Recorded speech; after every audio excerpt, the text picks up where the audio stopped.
Bonjour ou bonsoir. Aujourd'hui, j'ai décidé de faire une petite capsule pour vous montrer comment faire le chien à tête baissée ou le Adho Mukha Ttanasana avec des variantes ou avec les trucs, des fois que je vais dire verbalement pendant ma séance. Souvent, on comprend pas tout le temps, on essaie, on a des douleurs.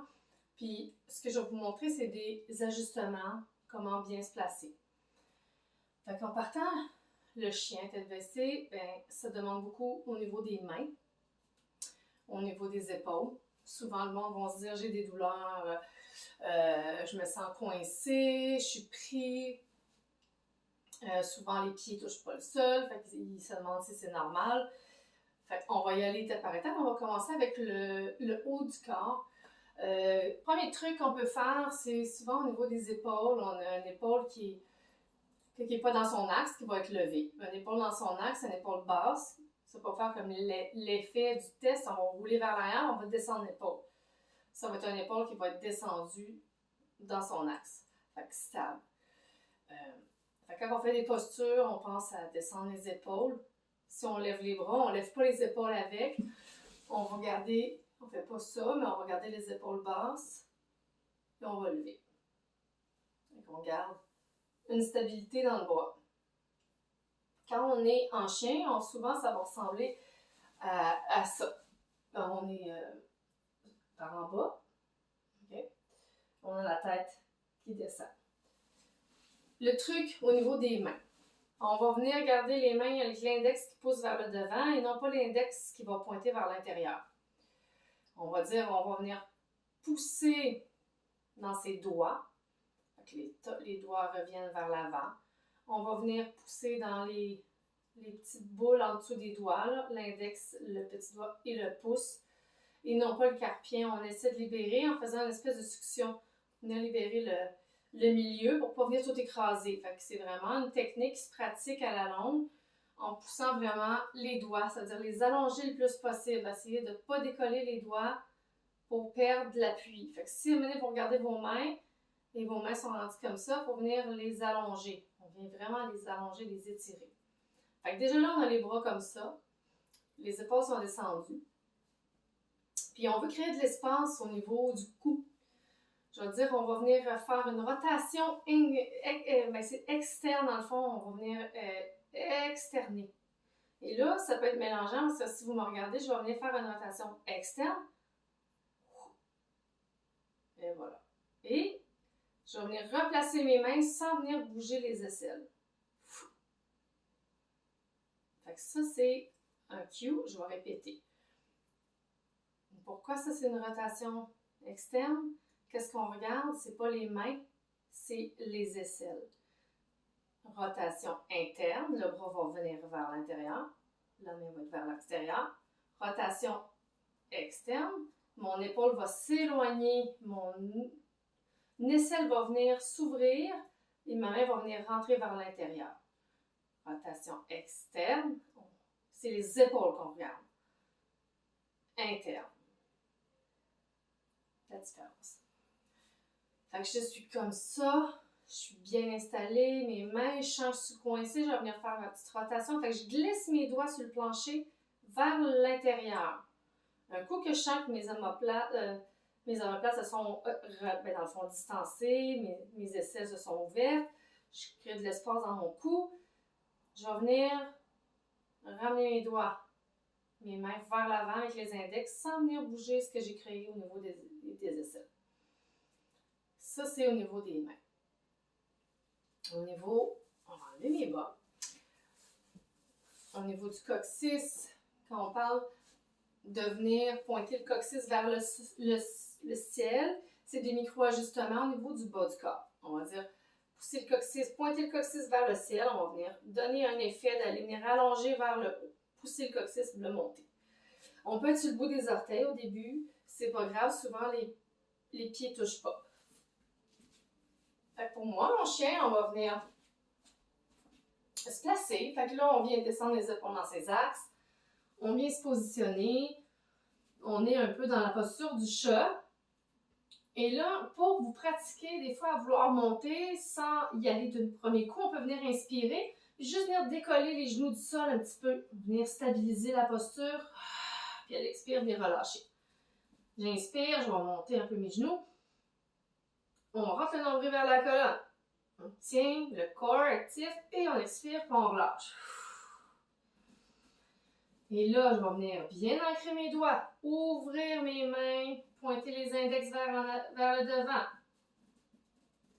Et je vais venir, s'il y en a, vous avez peut-être besoin d'avancer un petit peu vos mains. Et on va venir inspirer. Et on va venir tranquillement décoller. Et on va venir transformer en chien tête baissée. Je laisse vraiment la tête le plus possible relâcher. On n'essaie pas de regarder trop vers l'avant. Créer des tensions, il faut vraiment relâcher. Fait qu'on va faire l'ajustement si vous avez besoin. Au niveau, plier les coudes, ça aussi. Hein. Souvent, on a les bras qui vont devenir raides, très très raides. Le coude va venir rentrer vers l'intérieur. Et ça peut être nuisible et douloureux. Fait qu'on plie les bras. On plie un petit peu, on débarre les articulations. Fait que si on a besoin, on va venir glisser les mains vers l'intérieur, ouvrir l'aisselle. Et quand c'est fait, on relâche la tête et on replace juste les mains.